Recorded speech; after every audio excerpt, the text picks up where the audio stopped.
Bonjour Jonathan, bienvenue à notre podcast des CSF. J'espère que tu vas bien. Oui, je vais super bien, merci Xavier de m'avoir invité. Un grand plaisir. Dans le fond, pour les gens qui ne te connaissent pas, est-ce que tu peux parler rapidement un petit peu de savoir qui tu es? Ben oui, en gros, écoute, ça fait 10 ans que je suis conseiller en sécurité financière.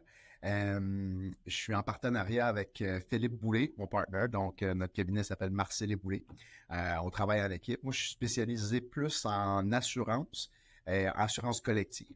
Puis Philippe s'occupe du volet investissement, gestion de portefeuille. Fait que, en gros, ça nous a pris quelques années. On vient des réseaux de carrière, disons-le. On est issu de de ces bonnes écoles-là. Puis là, nouvellement avec vous autres dans l'équipe dans le courtage.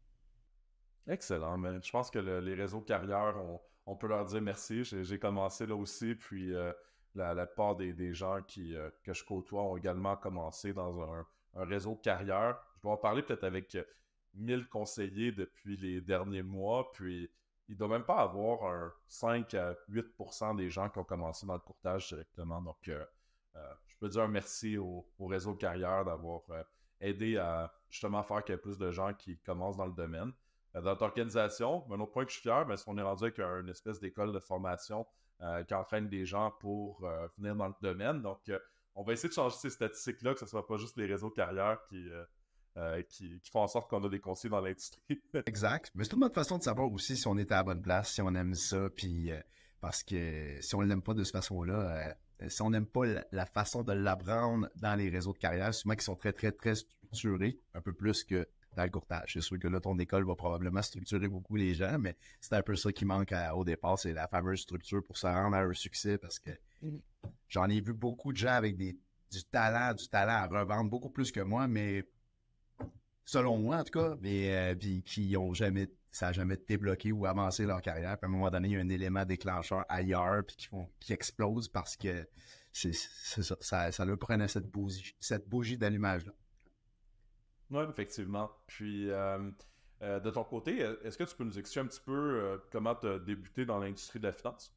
Ouais, en gros, moi j'étais propriétaire d'un service de traiteur haut de gamme.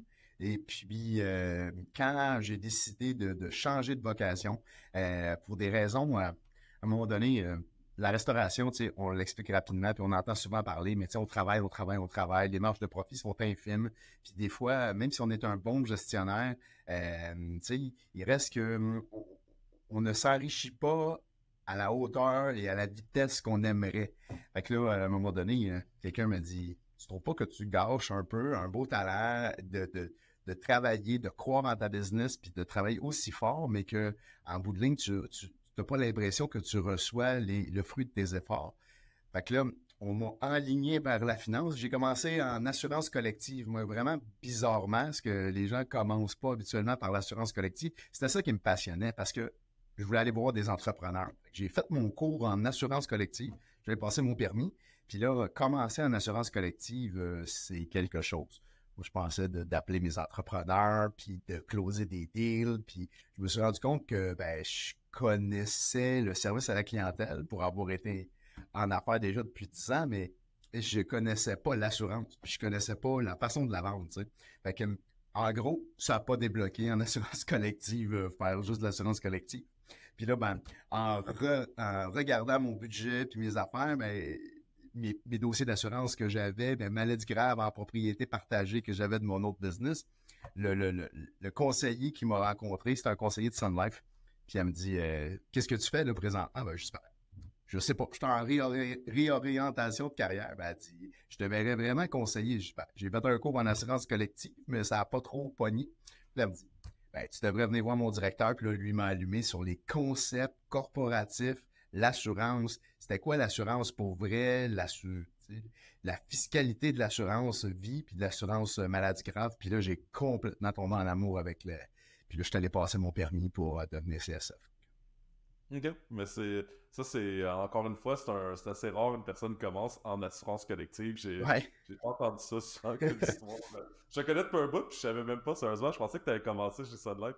Non, j'ai commencé vraiment en allant passer mon permis en assurance collective. J'étais super bon, mais tu sais, il manque de, il manque de matière. J'avais l'impression d'être un imposteur. Je connaissais vraiment bien. Puis ça, plusieurs personnes, plusieurs conseillers en sécurité financière peuvent avoir ça. On vient d'un autre domaine souvent, où on peut commencer très jeune, mais où on a peu d'expérience, mais on a l'impression d'avoir un titre, mais de ne pas être un expert jour 1, puis comme c'est le cas. Fait que là, d'aller voir les clients, puis de dire non, non, je suis ton homme. Autant qu'avec la même confiance que j'allais avant. C'est ça l'histoire, là, parce que y aller pour le dire, c'est une chose, mais le faire avec la même confiance que je le faisais depuis 10 ans dans un autre domaine, c'est là où le bas blessait. Là. J'étais comme, hey, je dis des choses, j'y crois, puis je suis sûr, mais j'ai pas de conviction, là, puis ça va être bon dans 10 ans, dans 20 ans. Là, on commence à avoir des années de date, puis là, on voit que ce qu'on a mis en place, ça marche, puis les concepts tiennent. Mais au début, je peux dire que j'ai eu le sentiment de l'imposteur quand même une bonne grosse année au début. C'est normal. C'est comme moi, quand j'ai commencé, j'avais 18 ans. Donc, tu sais, à cet âge-là, imagine, j'avais pas d'assurance moi-même. Puis, c'est encore, oui, certaines expériences comme entrepreneur, mais quand même assez limitées. Puis, quand j'ai commencé, ben, je me suis mis dedans à temps plein. Puis, je prenais dans le temps, il y a beaucoup de gens aujourd'hui qui connaissent pas ça, mais je prenais le bottin jaune. Puis, j'appelais des entreprises 150, 200 appels par jour. Donc, j'ai commencé moi aussi plus dans une approche entreprise versus le particulier. Ça a toujours été de quoi qui m'animait vraiment beaucoup plus.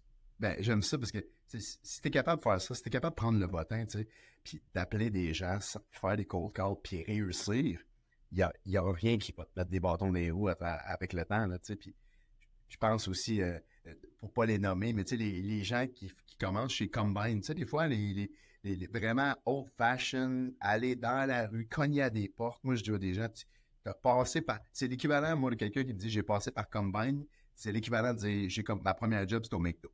Tu sais, comme, OK, là, oh, t'as appris une bonne école, là. OK, tu l'as eu à la dure, toi. OK, te faire dire non, toi, c'est comme, wow, OK. T'es solide, là. Tu sais, si t'as eu du succès, t'as gagné un trophée quelconque de prospecteur du whatever quoi, mais tu sais, c'est vraiment une bonne école. Okay. T'es capable de faire ça, t'es capable de réussir dans ce domaine-là, c'est sûr. C'est drôle que tu parles de ça. Quand j'étais plus jeune, j'ai déjà travaillé au McDo, justement. Moi, j'ai commencé à travailler 12 ans dans la restauration. Puis après ça, je travaillais dans plusieurs restaurants dans ma vie jusqu'à mes 17 ans environ. Puis ça a été des super bonnes écoles là, parce que quand tu travailles dans la restauration, tu l'étais toi aussi. On vit avec un niveau de stress qui est extrême. McDonald's a vraiment appris la méthodologie d'être efficace. Chaque seconde compte. Donc, peut-être que ça a contribué dans une partie de qui je suis aujourd'hui. Moi, c'est toujours d'être efficace, de ne pas avoir de moment de pause, juste travailler à 1000%. Fait que peut-être que la restauration, j'avais pas fait cette relation-là, mais ça doit aider ça doit avoir aidé, j'imagine. Oui, puis quand les gens me disent « Ah, j'ai des urgences », des conseillers en sécurité financière qui me disent « J'ai des urgences », ça me fait toujours rire parce que je dis « Ouais, moi, avant ça, je venais de la restauration, puis quand j'avais une urgence, c'est que j'avais 200 personnes pour un mariage, assis dans ma salle et que là, il y avait quelque chose de pas prêt. Ça, c'est un vrai sentiment d'urgence. Je sais pas si une mariée qui arrive dans une cuisine puis qui se demande elle va être à quelle heure la soupe, là, c'est pas mal plus stressant que bien des choses qu'on peut vivre comme conseiller en sécurité financière. On dit. C'est rare que j'aime ce point-là, mais je l'aime vraiment. Ça... Puis de ton côté, ça a été quoi tes plus gros défis dans ta carrière? Parce que on se rappelle souvent de nos bons coups, mais est-ce que tu as eu des périodes qui ont été difficiles pour toi, des remises en question? Absolument. Les remises en question, je pense qu'ils font partie du travail. Puis quelqu'un qui te dirait qu'elle n'a pas de remise en question, ben, en tout cas, tant mieux, mais les conseillers, même performants, même les vieux de la vieille, les gens que je connais qui font ça depuis longtemps, se sont remis en question souvent. Des fois, c'est plus dans les premières années. Là, maintenant, je me remets pas en question. Mais il arrive un gros coup dur. Pour répondre au premier volet de ta question, je pense que le plus grand défi, c'est la prospection de façon continue, récurrente. Parce que prospecter, prendre le téléphone une journée, faire une centaine d'appels, ça se fait. Le faire le lendemain, en plus du travail, le faire le surlendemain, en plus du travail que ça t'a donné, etc., etc., etc. C'est cette discipline-là qui qui est très difficile à mettre en place. Puis je pense que ça, c'est mon plus gros défi, donner un effort soutenu tout le temps. Bon, bref. Dans un deuxième volet, là, je ne me remets plus en question parce que là, on sait ce qu'on fait, on sait comment le faire. Même quand il nous arrive des coups durs, il n'y a même pas de remise en question sur est-ce que c'est ça que je veux faire? C'est juste, est-ce que je veux le faire à cette place-là, de cette façon-là? C'est seulement ça, les remises en question qui viennent maintenant avec le temps. C'est tout à fait normal. Je me rappelle, moi aussi, même après avoir eu des années vraiment miraculeuses, des gros résultats, surtout dans les premières années de carrière, ça m'est arrivé même plusieurs fois par année de me remettre en question. Parce que je pense que si on ne se bâtit pas un système qui fait en sorte qu'on a de la business qui monte automatiquement, ben on finit par toujours être obligé à chaque semaine de repartir le décompte à zéro. Puis ça peut devenir lourd. Donc, dans la part de mes éducations, ben, je me dis, on va aider les gens à bâtir des systèmes qui peuvent faire en sorte que la business monte par elle-même. Puis de cette façon-là, ben, c'est beaucoup moins épuisant. Quand on sait à chaque semaine qu'on va avoir des sources de référencement qui vont rentrer, ben, ça permet de vivre une vie un petit peu plus saine. Mais c'est normal d'avoir des remises en question continues. J'avais une année exceptionnelle, puis il y a un conseiller dans mon bureau, 25 ans d'expérience. Un conseiller que je considérais à ce moment-là moyen.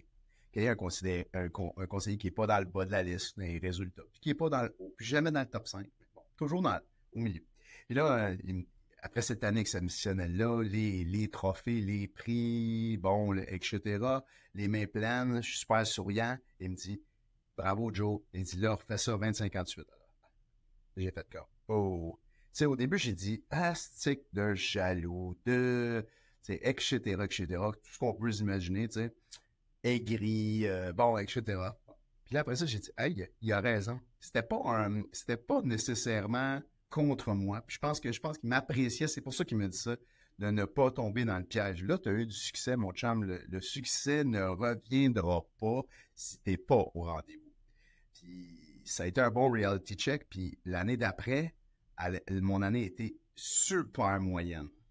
Fait que là, j'ai fait comme, oh, là, il faut redoubler d'efforts. J'ai recommencé à faire ce que je faisais pour accéder à cette réussite-là.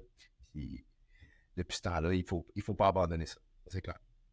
J'adore ça parce qu'il y a vraiment juste sagesse. Dans le fond, c'est correct, tu as fait un bon coup, mais c'est un peu, tu peux voir des fois des gens, mettons, dans la Ligue nationale de n'importe quel sport, ils vont super bien, puis après ça marche plus. Ben, des fois, ils ont peut-être tombé dans les plaisirs de la fortune, la popularité, peu importe, à ce moment-là, ben, peut-être que tu n'as plus autant, des fois, les gens perdent un peu la motivation, un peu qu'on connu ces certains points-là. Puis, moi, je trouve que c'est sage comme conseil. Puis, des fois, sur le coup, tu te dis, ben, comme la même chose que tu as pensé, ben, pourquoi qu'il me dit ça? Mais à la fin, il voulait juste, d'après moi, te remettre terre à terre. Puis, te dire, ben, assis-toi pas sur ton laurier. T'as peut-être eu un bon coup, mais ça ne veut pas dire que ça va revenir tout le temps. Donc, Exactement.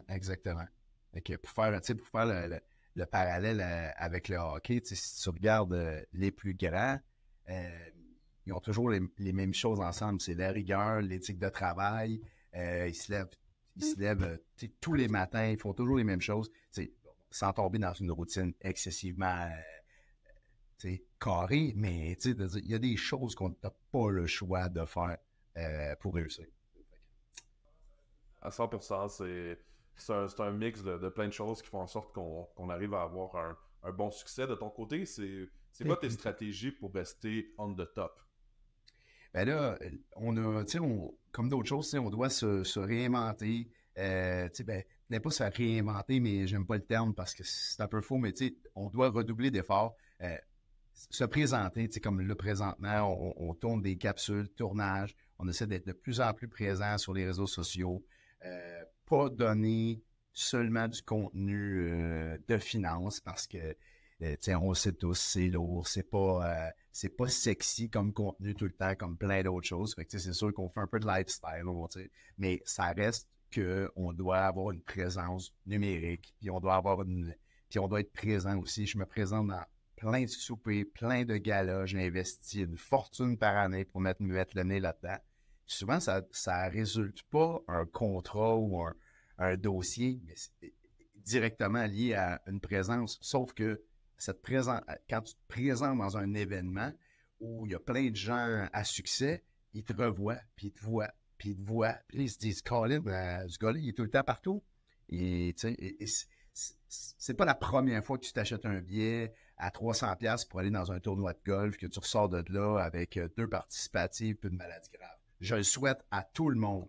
C'est plus tu sais, souvent, ça va être un investissement sur qui on est puis avec qui on se tient. Tu sais. On achète notre ticket dans un boys club, ou boys, j'aime pas le terme, mais tu sais, on achète notre ticket dans une place high level où on commence à se mettre le nez pour montrer aux gens qu'on est au même niveau qu'eux autres. Ok, mais ça, c'est bon. C'est que faut pas s'attendre dans la vie qu'on fait une fois des efforts, par ça, on a un résultat qui est miraculeux. Je coachais un conseiller dans l'équipe, puis je dis, ça, c'est la recette. Toi, de ton côté, tu repars de zéro, tu vas avoir du succès rapidement, fais ci, ça, ça. Après ça, je recontacte le conseiller la semaine suivante, je dis, puis finalement, qu'est-ce que tu as fait? Ah ben, finalement, j'ai eu 4 partenariats. OK, mais l'objectif, c'est que tu en aies déjà environ une vingtaine à partir de ta première semaine. Mais disons, mais les gens, tu sais, les 4 que j'ai commencé à discuter avec eux, ils ne m'ont pas encore préféré de la business. Encore là, tu sais, c'est une question de constance. Je te donne un plan de match, je sais qu'il fonctionne, mais il faut juste que tu sois prêt à sortir de ta zone de confort, le faire d'une façon assidue. Par ça, tu peux passer le next level. Il n'y a rien de facile dans la vie, là. C'est le résultat facile, ça serait aussi simple que ça, tout le monde le ferait. Ouais. Puis pour côtoyer plein de gens qui ont du succès, tu sais, puis t'en fais partie, les gens donnent souvent avant de recevoir, tu sais, vont donner un bon conseil, vont te donner pas juste du matériel, pas juste des choses physiques pour un repas au restaurant, mais plus prendre le temps de t'expliquer les choses. Puis les gens qui ont du succès ont souvent cette même qualité-là de dire on est à l'écoute, on va s'arrêter pour donner un peu de temps à quelqu'un. Ils sont de bons conseils. Ils ne te voient pas comme un compétiteur. Des autres conseillers en sécurité financière à succès vont souvent prendre le temps de t'aider même dans un dossier, sans nécessairement demander un pourcentage de quoi que ce soit. Des fois, ça va arriver si on part à zéro d'un dossier, mais c'est juste une question. Les gens donnent. Puis je pense que c'est la clé du succès d'être capable de. Mais pour être capable de donner, il faut recevoir à quelque part. Sinon au milieu de tout ça, il ne faut pas être perdant. Ben, ta pensée, c'est exactement la vision que j'essaie de bâtir dans l'entreprise, groupe financier signature. C'est vraiment de faire en sorte que les gens s'entraident, qu'on fasse partie d'une famille, puis qu'on ne pense pas juste à nous, qu'on soit vraiment, on se dise, ben, si l'organisation réussit, ben, on va tout finir par réussir. Puis, à un moment, c'est peut-être nous qui va poser une question, ou ça va être un autre moment, nous, on va y répondre. Donc, si tout le monde a une mentalité qu'on s'entraide, ben, on va finir par bénéficier de tous les côtés. Puis, je trouve qu'aujourd'hui, on dirait de plus en plus, tout le monde s'en vient de plus en plus des loups solitaires, ayant peur des fois de partager des secrets ou des formules. À la fin de la journée, si on est tous capables de partager qu'est-ce qu'on a de bon à donner, ben on peut toujours apprendre de quelqu'un d'autre. Puis on peut aider les autres à apprendre. Donc, moi, je pense que si on aurait plus une vision ouverte, bon, on aurait vraiment tout plus la possibilité de scaler nos business. Oui, exact. Ouais, c'est peut-être des vestiges du passé, des fois, où je ne sais pas trop pourquoi on a naturellement moi je pourrais dire ça, de garder quelque chose pour nous autres, c'est comme naturel, de protéger ce qu'on a. Puis après ça, quand tu te rends compte de la grandeur du marché dans lequel on travaille, que tout le monde a besoin de conseils tout le temps, de n'importe quel âge, de n'importe quelle fortune, n'importe quel, tu sais, t'es comme, oh, OK, hey, c'est large, mon bassin est large, là, puis il en manque pas de clients, là. Ça, c'est clair, là, tu sais, mais c'est sûr qu'il faut être au rendez-vous pour les rencontrer. Ouais, puis tout faire vraiment pour, comme tu dis, tu sais, la différence qui fait souvent entre une personne qui réussit et une personne qui réussit pas, ben, c'est juste les actions qu'on prend à la fin de la journée. Donc, c'est de tout faire pour être le plus possible en communication avec des gens. Si on arrive à avoir des agendas remplis et qu'on est en mesure de donner des bons conseils, mais c'est sûr qu'on va finir par avoir du succès. Donc, c'est une question de constance, puis de jamais abandonner. J'ai abandonné, c'est tellement facile. Mais à la fin de la journée, c'est jamais là qu'on va chercher des bons résultats. Ben, il y a toujours une différence entre le talent pur. Il y a des gens qui ont des talents purs pour n'importe quoi, Mais ton talent pur, sans discipline, tu sais, on faisait le parallèle au hockey tantôt. Là, tu sais, le gars, on connaît tout un gars qui est bon au hockey, là, le meilleur gars au hockey que tu n'as jamais vu. Tu comprends pas pourquoi il est dans la Ligue nationale. Tu comprends pas pourquoi il est pas dedans. Tu comprends pas. Puis tu regardes son mode de vie, whatever, qu'est-ce qui est arrivé dans le passé, puis là, tu comprends. Tu comprends des choses. Tu sais. Puis c'est un peu ça. Tu sais, le talent pur, c'est une chose, mais le talent pur sans effort, sans discipline, ça va donner un succès. Point. Pas quelque chose d'exceptionnel. Puis de l'autre côté, des fois, tu as des gens qui ont un petit peu moins de talent pur, mais qui sont tellement disciplinés, martèlent des stratégies sans arrêt, puis ont un succès phénoménal. Puis tu regardes de l'extérieur, tu dis, comment cette personne-là fait pour avoir un succès phénoménal demain? Puis là tu as ta réponse. Parce qu'ils n'ont pas le talent pur, mais ils ont un plan, ils le mettent en application, puis la discipline est là tout le temps. Okay. Super. Puis, ça serait quoi les meilleurs conseils que tu donnerais à un conseiller en sécurité financière qui veut peut-être passer à un autre niveau? Ben, la formation, tu sais, on le dira jamais assez, je pense, s'informer, aller dans les tu sais, autant que vous autres, ce que vous faites, les formations le matin, les formations avec les wholesalers, tu sais, les représentants des compagnies de fonds, les représentants des compagnies d'assurance, ils nous donnent des stratégies de vente. On a une idée. Tu sais, des fois, on va à une formation de 4 heures. La seule chose qu'on ressort à la fin, excuse-moi, c'est faudrait que j'appelle tel client, c'est le produit pour lui. Mais tu sais, si on n'était pas allé, ben, on ne sait juste pas. Et à la fin de la journée, ça ne change rien parce que tu ne sais pas qu'il y avait un produit pour ce client-là, mais de s'informer, de s'instruire sur tout ça, l'éducation est bien importante. D'être capable de répondre aux questions des clients, de savoir où aller chercher la réponse que tu n'as pas. Parce que ça, c'est toujours l'autre point, de tout connaître. Que tu connaître, c'est impossible. Mais de dire, écoutez, je vais vous revenir là-dessus, puis je vais aller chercher la réponse, la bonne réponse, puis je vais vous revenir avec. Tu sais. Puis ça, j'ai jamais vu un client qui me dit, là, tu vas aller je suis fâché parce que tu vas aller me chercher la bonne réponse, puis tu vas me revenir avec. J'ai jamais un client qui me dit ça. J'ai plus souvent eu des clients qui me disent, t'es-tu sûr de qu'est-ce que tu me dis? Tu veux-tu vérifier de qu'est-ce que tu me dis? Non, oui, j'ai la certitude absolue parce que je le sais, j'ai été voir, j'ai été vérifier ou je le sais. Fait que, tu sais, c'est ça. Je pense que ça, c'est un bon conseil. Tu sais, si on n'a pas la réponse, c'est vraiment pas grave, mais de ne pas répondre n'importe quoi au client, ça, c'est un couteau à 2 tranchants. Ça fait mal. Répondre n'importe quoi au client. Ça serait quoi ton deuxième conseil? Je suis sûr que tu en as un autre à nous donner. Ben écoute, deuxième conseil pour un...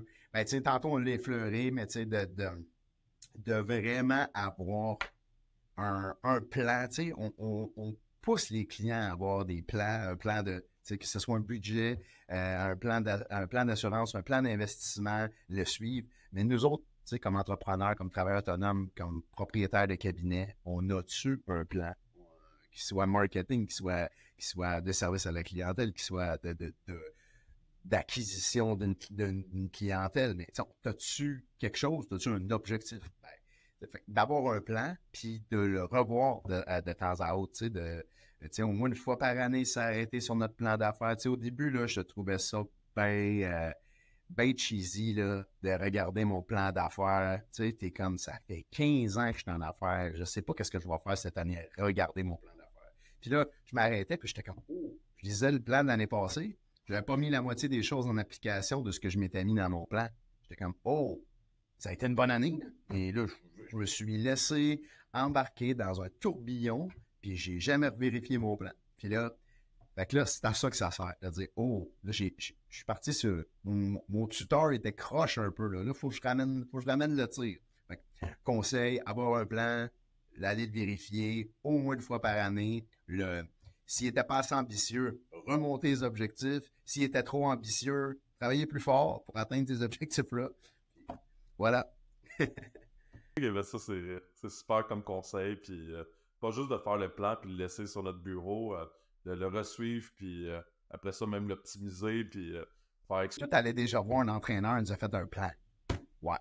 Il n'a rien donné, dans plein de cas, mais c'est parce que on n'a pas fait de suivi, on l'a pas regardé, on l'a jeté, on on retourne au gym, puis là, on se dit, ouais, j'ai pas de résultat. En fin de compte, ben, c'est sûr. Hein. Tu as rencontré un professionnel, tu as fait un plan, puis vous en avez jamais reparlé, puis tu l'as pas mis en application. Il ne peut pas s'attendre à un résultat. Effectivement, puis ça remonte à tout, hein, c'est vraiment... puis de ton côté, c'est quoi que tu utilises, c'est quoi dans ta vie que tu appliques pour garder tout le temps un mindset qui est de fer intense, puis... Je pense, ça m'a pris des années avant de mettre le doigt dessus, mais il faut vraiment être tranchant envers le temps qu'on travaille, puis le temps qu'on est soit en amusement ou on est en congé. Puis c'est un petit peu ça. Tu sais, avant ça, je prenais jamais de vacances. Tu sais, j'étais comme, oh non, tu sais, je me repose une journée par-ci, par-là. Euh, Ça, je pense que c'est un piège. Tu sais, je connais des conseillers avec des gros succès qui travaillent 6 mois par année. Quand ils travaillent, ils travaillent. C'est 7 à 8, une demi-heure de lunch, tard, pendant 6 mois de temps. Et après ça, ben, ils ont 6 mois un peu plus tranquilles. Ils ont des équipes parce qu'on doit donner un service à la clientèle. C'est pas, on ne shut pas down notre business, mais en gros, de vraiment avoir des plages horaires. L'horaire est important. Se respecter aussi, ne serait-ce que mettre à l'horaire les trucs familiaux, les trucs familiaux, le gym. Tu veux y aller au gym, tu veux des résultats, puis tu es un conseiller en sécurité financière, ben, mets une portion de gym dans ton horaire, vas-y. Oui, tu as un gros dossier à monter, puis tout. Arrête, va au gym, il est dans ton agenda. Reviens, travaille ton dossier. C'est ça. Ne pas remettre à demain, puis vraiment canner tout dans son horaire. OK, mais excellent. Mais merci beaucoup, Jonathan, d'être présent à notre podcast aujourd'hui. J'ai vraiment Merci à adoré toi pour les l'invitation. conseils que tu donnes à notre communauté. Puis je te souhaite une excellente journée. Puis à bientôt. Bien, merci. Merci à toi. Merci pour l'invitation.